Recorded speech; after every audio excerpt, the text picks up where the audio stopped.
부양책 협상이 막판 진통을 겪으면서 뉴욕 증시가 하락 마감했습니다. 다우존스는 최고치를 반납했습니다. 모더나의 코로나19 백신이 빠르면 이번 주말부터 배포가 시작될 것이라는 전망이 나왔습니다. 일반 기업도 접종 의무화의 길이 열렸습니다. 고용주는 직원들에게 백신 접종을 요구해도 된다는 보도가 나왔습니다.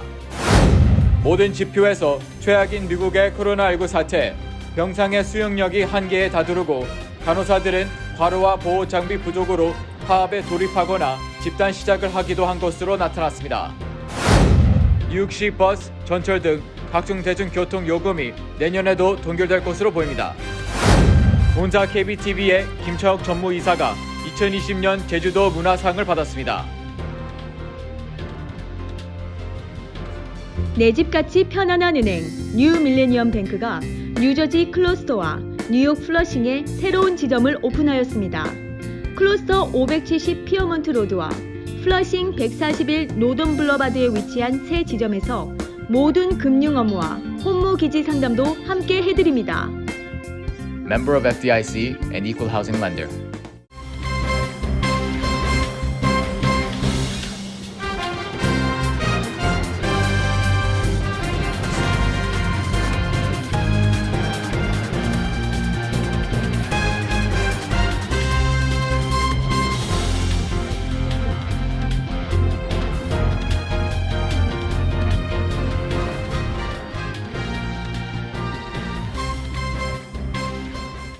여러분 안녕하십니까? KBTV 뉴스 9 이창환입니다. 주가 지수와 개별 종목의 선물 및 옵션 만기가 겹치는 날을 내마녀의 날이라고 하는데요.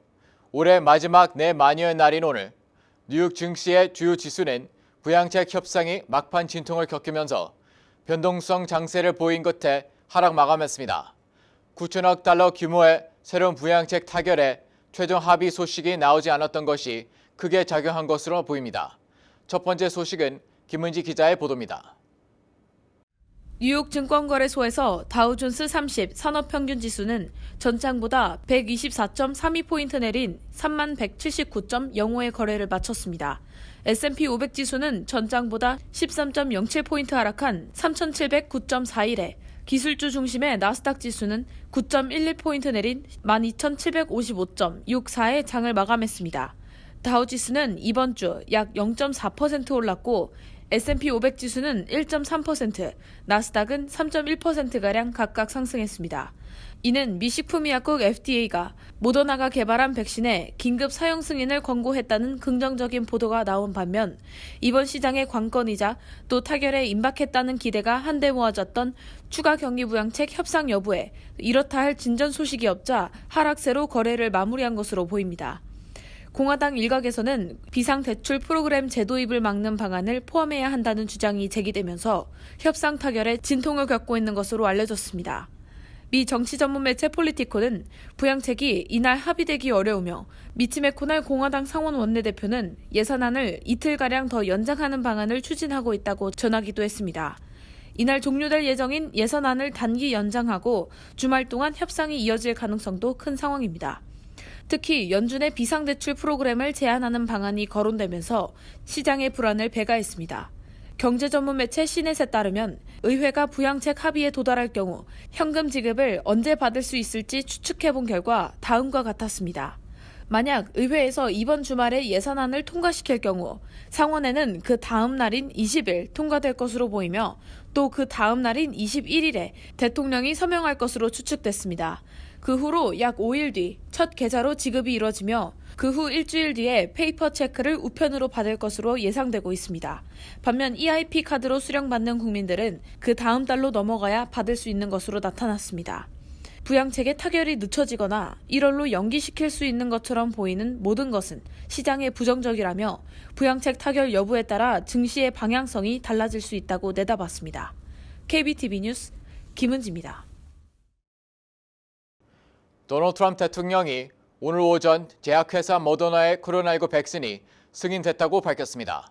빠르면 이번 주말 모더나가 백신 배포를 시작할 것으로 언론들은 전망하고 있습니다.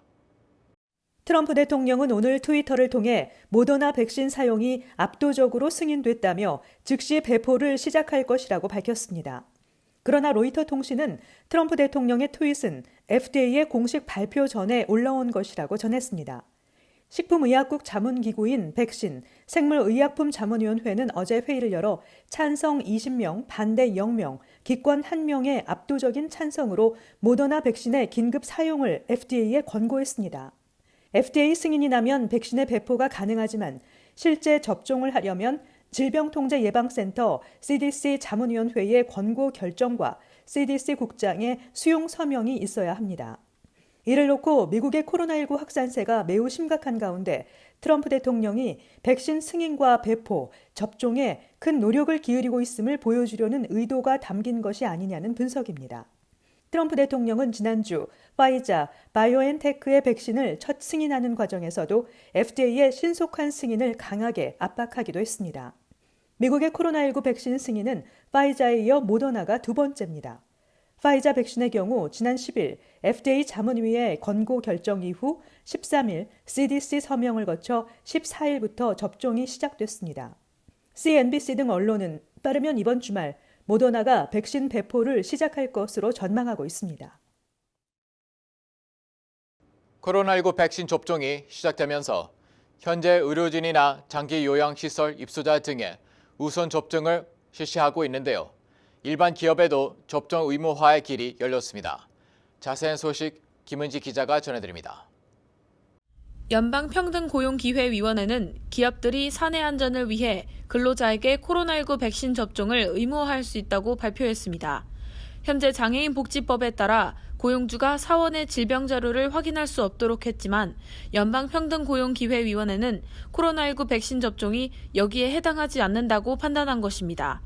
다만 모든 직원이 백신을 맞아야 하는 것은 아니며 장애가 있거나 종교적 믿음에 따라 거부하는 경우에는 접종이 면제됩니다.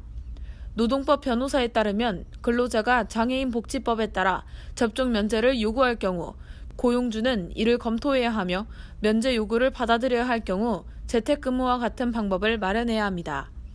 그러나 고용주는 이 같은 대안 마련이 불가능하고 백신 접종을 하지 않은 직원이 건강상의 위협이 된다면 사업장에 출입을 할 수 없도록 금지할 수 있습니다. 이러한 위원회의 규정은 결국 백신 거부를 사유로 직원을 해고할 수 있는 길을 열어놓은 것이라고 CBS 등이 보도했습니다. 경제 전문 매체 비즈니스 인사이더가 고용노동법 전문 변호사 6명을 상대로 확인한 결과 역시 고용주가 직원의 백신 접종을 강제할 수 있는 것으로 나타났습니다. 고용주는 백신 접종 외에도 직원에게 체온 측정과 마스크 착용, 거리 두기 등도 요구할 수 있다고 밝혔습니다. KBTV 뉴스 김은지입니다. 코로나19 확진자가 연일 기록적인 수준으로 쏟아지면서 병원 의료 체계가 붕괴 직전에 이르고 있습니다. 또 마스크 등 보호 장비 부족으로 바이러스 감염 공포에 떨고 있는 뉴욕주 간호사들이 근무 환경 개선을 요구하며 파업을 단행하거나 집단 사직하고 있는 것으로 나타났습니다. 18일 뉴욕타임스와 로이터 통신 등의 보도에 따르면 17일의 입원 환자 수는 11만 3천여 명으로 19일 연속 최고치를 갱신하고 있습니다. 신규 확진자 수도 23만 9천 명 이상으로 1일 신규 확진자 수 최다 기록을 가르치웠습니다. 이에 따라 중환자실 ICU는 환자로 가득 차고 병원은 복도에 병상을 마련하는 상황입니다. ICU의 병상 가동률이 100%에 근접한 LA를 비롯해 뉴욕주에서도 지역마다 큰 차이를 보이고 있지만 특히 해켄삭 병원은 ICU 수용력이 100%가 다 찼으며 서싱 병원 132%, 브루클린 감리교 병원 121% 등으로 이미 한도를 초과하기도 했습니다. 또 병상률이 80%에서 90% 찬 곳은 무려 23여 곳으로 집계됐습니다. 이와 관련해 로이터 통신은 의료체계 붕괴를 막기 위해서는 백신 접종 확대가 매우 중요하다고 분석했습니다. 한편 이 같은 보호 장비 부족으로 많은 간호사들이 바이러스에 감염돼 고통을 받고 있기도 한 것으로 나타났습니다. 최근 커네티컷에 있는 한 대형 병원에서는 400명 이상의 간호사들이 충분한 보호 장비 지급 등 근무 조건 개선을 요구하며 파업에 돌입했으며 뉴로쉘과 아버니 보건소에서 일하는 1,000여 명의 직원들은 과로에 시달리다 스스로 사직했습니다. 이런 가운데 뉴욕주의 일부 병원들은 경비 절감을 위해 일회용 N95 마스크에 사용자의 이름 등을 표시하지 말도록 하고 한 번 사용한 마스크를 소독해 최대 20회까지 재사용하도록 지시했습니다. 질병통제예방센터는 마스크 공급 부족 사태가 위기 수준일 때만 N95 마스크 1개를 최대 5번까지 재사용할 것을 권장하고 있지만 일부 병원은 무시하고 있는 것입니다. 18일 뉴욕타임스의 보도에 따르면 27개의 병상을 갖춘 알버니 메디컬 센터의 암병동에서는 4명의 직원이 감염됐고 뉴월셔 병원의 간호사들은 동료 간호사가 코로나19 감염으로 결근하는 바람에 혼자서 15명의 환자를 돌보는 중노동에 시달리고 있는 상황입니다. 뉴욕시 버스, 전철 등 각종 대중교통 요금이 내년에는 큰 변동 없이 운영될 것으로 보입니다.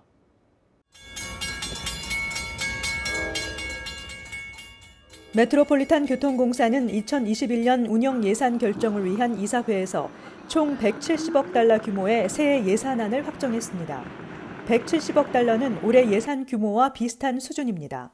그러나 MTA는 연방정부로부터 45억 달러를 지원받는 것을 전제로 이번 예산안을 통과시켰다며 연방정부의 지원이 없을 경우에는 대중교통 운행 축소와 요금 인상은 불가피하다고 밝혔습니다. 팻 포이 회장은 내년에 연방 지원금을 받을 수 있느냐 여부가 중요하다며 만약 지원을 받지 못하면 전철, 버스 등 각 부문 서비스 감축, 직원 9,000명 해고, 임금 동결 등이 불가피하다는 입장을 다시 강조했습니다. 그러나 MTA 안팎에서는 내년 1월 조 바이든 대통령 당선인이 취임하게 되면 도널드 트럼프 대통령이 민주당 주들의 지원을 꺼렸던 것과 달리 즉각적으로 지원에 나설 가능성이 높은 것으로 보고 있습니다. 뉴욕시 대중교통은 코로나19로 인해 전철, 버스 승객이 40%, 통근 열차 승객이 50% 가까이 줄었지만 지난 봄 연방정부로부터 40억 달러를 받은 데 이어 최근 추가로 30억 달러를 지원받았습니다. 이러한 이유로 일부에서는 올해 운영 예산 결과 오히려 18억 달러 흑자가 날 것이라는 전망도 나오고 있습니다. 한편 전철 버스 요금과 톨 인상은 내년 1월로 결정이 연기됐습니다. MTA는 최근 전철 버스 기본요금 2달러 85센트 인상, 전철 버스 1달러 무제한 승차권 폐지, 열차 요금 구간 축소, 스태튼 아일랜드 주민을 위한 베라자노 브릿지 톨 할인 혜택 폐지 등과 관련해 공청회를 개최하는 등 인상 절차를 밟아왔습니다. 본사 김창욱 전무이사가 2020년 제주도 문화상을 받았습니다. 김은지 기자의 보도입니다. 원희룡 제주특별자치도지사는 최근 제주도청 대회의실에서 열린 시상식에서 김창욱 전무에게 제주도 문화상을 수여하고 제주도의 문화 발전에 끼친 공적을 치하했습니다. 코로나19 사태로 시상식장에 참석하지 못한 김 전무는 동영상을 통해 수상 소감을 전했습니다. 형편이 아무리 힘들고 어렵더라도 인생의 목표를 설정하고 그 목표 달성을 위해서 열심히 뛴다면 꿈은 이루어질 수 있다는 것을 고향 후배들한테 전하고 싶습니다. 제주도 출신인 김 씨는 고려대에서 국문학을 공부하는 한편 고대신문 편집국장으로 활동했습니다. 76년부터 JTBC의 전신인 TBC에 입사해 다큐멘터리 제작 PD로 일했으며 이 시기에 멸종 위기에 처한 철새떼를 추적한 다큐멘터리 백로들의 합창을 제작, 한국방송대상을 수상했습니다. 전두환 신군부의 방송 통폐합 조치로 TBC가 KBS로 강제 통합된 1980년 초 TBC 계열사인 중앙일보로 자리를 옮겨 수도권 부장 등으로 활약했습니다. 이 3대 중앙일보 노조위원장으로서 언론인들의 권익 향상을 위한 활동을 전개하기도 했습니다. 1999년 도미, 뉴욕 중앙일보 편집국장, 사장 등을 역임했으며 이 시기에 9.11 테러의 역사적 배경 등을 추적한 저서 테러리스트가 된 마마보이를 집필했습니다. KBTV 뉴스 김은지입니다. 뉴욕주 롱아일랜드와 웨스트체스터 카운티의 최저임금이 오는 12월 31일부터 시간당 13달러에서 14달러로 인상됩니다. 뉴욕시를 제외한 뉴욕주 기타 지역은 현행 11달러 80센트에서 12달러 50센트로 오릅니다. 이는 2016년 발효된 법에 따른 단계적 최저임금 인상안에 의한 것으로 1년 뒤인 2021년 말에는 롱아일랜드 웨스트체스터 카운티의 최저임금은 15달러로 다시 인상되게 됩니다. 한편 현재 뉴욕시 최저임금은 회사 규모에 상관없이 시간당 15달러입니다. 이 같은 최저임금 인상안에 대해 일부 사업주들, 특히 셧다운 명령으로 타격이 컸던 외식업, 퍼스널 케어업과 일부 소매업주들은 코로나19 사태로 인한 경기 침체를 이유로 시행을 연기할 것을 요청하고 있는 상태입니다. 17일 연방검찰 뉴저지 지검 발표에 따르면 뉴저지 잉그루드 클립스의 한인 강모 씨는 이날 연방법원의 클레어 체키 판사 앞에서 군납 계약을 위해 한국 정부 국방고위직에게 10만 달러 뇌물 제공 혐의 등 해외 부패 방지법의 뇌물 금지 조항 위반 혐의에 대해 유죄를 인정했습니다. 검찰에 따르면 미 시민권자인 강 씨는 2009년 1월부터 2013년 2월까지 뉴저지의 2개의 회사를 운영했으며 한국방위사업청과 납품 계약을 맺었습니다. 이 과정에서 강 씨는 방위사업청의 조달을 담당하는 한국 해군 고위직에 뇌물 제공을 약속하고 계약 체결을 도와달라고 요청했으며 2012년부터 약 1년 동안 10만 달러를 보낸 것으로 알려졌습니다. 한편 미국의 해외 부패 방지법 위반에 대한 유죄가 인정되면 최대 징역 5년과 피해자가 입은 손실의 2배 또는 25만 달러 가운데 많은 금액이 벌금으로 부과될 수 있습니다. 강 씨에 대한 최종 선고는 내년 4월 21일로 예정돼 있습니다. 연방정부가 환경오염을 막기 위해 지난 10년 동안 추진해온 세탁업소 내 퍼크 사용 금지 법안이 마침내 오는 21일부터 시행됩니다. 그동안 세탁업소에서 드라이클리닝을 할 때 퍼크를 넣고 사용하던 세탁기계는 철거하고 환경오염이 상대적으로 적은 솔벤트 세탁기계로 교체해야 합니다. 뉴욕시의 아파트에 있는 세탁업소의 경우에는 솔벤트 세탁기계로 교체하는 동시에 뉴욕시 소방법에 따라 소방 안전을 위해 4인치 구경의 수도 파이프를 묻어서 스프링클러 시스템을 의무적으로 설치해야 합니다. 이 비용을 줄이기 위해 한인 세탁업소 폐기물 처리 회사 NWC 대표는 에코텍 화재 방지 기계를 설치하는 방법으로 소방국 심사를 통과할 수 있는 해결책을 찾아 화제가 되기도 했습니다. 한국 전쟁 종식과 평화협정 체결을 촉구하는 이 결의안은 2차 베트남 하노이 북미 정상회담 직전 로카나 민주당 하원의원이 발의한 것으로 한반도의 최종적인 평화 정착 달성을 위한 분명한 로드맵을 제시하라고 미 행정부에 촉구하는 내용과 당사자 간 상호적 조치와 신뢰 구축 조치의 중요성을 강조하는 내용이 담겨 있습니다. 또 종전선언을 한다고 해서 주한미군이 철수해야 하거나 북한을 합법적 핵 보유국으로 인정해야 하는 것은 아님을 분명히 했습니다. 하지만 이 결의안은 하원의 임기 종료로 결국 폐기될 것으로 보입니다. 지난달 3일 선거에서 선출된 하원 의원들이 다음 달 3일 임기를 시작하며 새 의회가 출범하면 이전 회기의 법안이나 결의안은 빛을 보지 못한 채 자동으로 폐기되기 때문입니다. 이 결의안에는 52명이 서명하고 또 차기 하원 외교위원장 그레고리 믹스 의원을 포함해 주디추 아시아 태평양 코커스 의장, 제리 레들러 법사위원장 등 중량감 있는 의원들도 동참해 통과 기대감이 있었지만 하원 본회의의 문턱은커녕 외교위의 정식 안건으로도 채택되지 못한 채 사장될 운명에 처하게 됐습니다. 잠시 후 커뮤니티 브리핑을 전해드립니다.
이어서 환율과 증시 전해드립니다.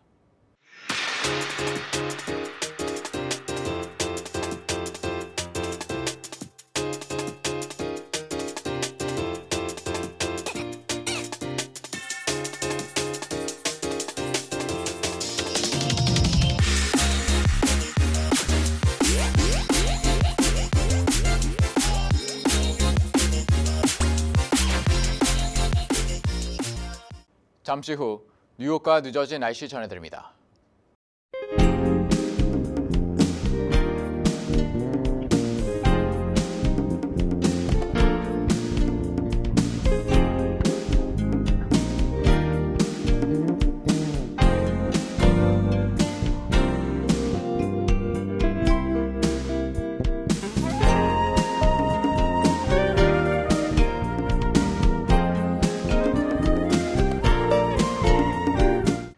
백신과 부양책의 희소식이 곧 우리가 맞이하는 봄에 따뜻한 바람이 되어 올 봄처럼 또 고난과 역경의 연속이 아니기를 희망해 봅니다.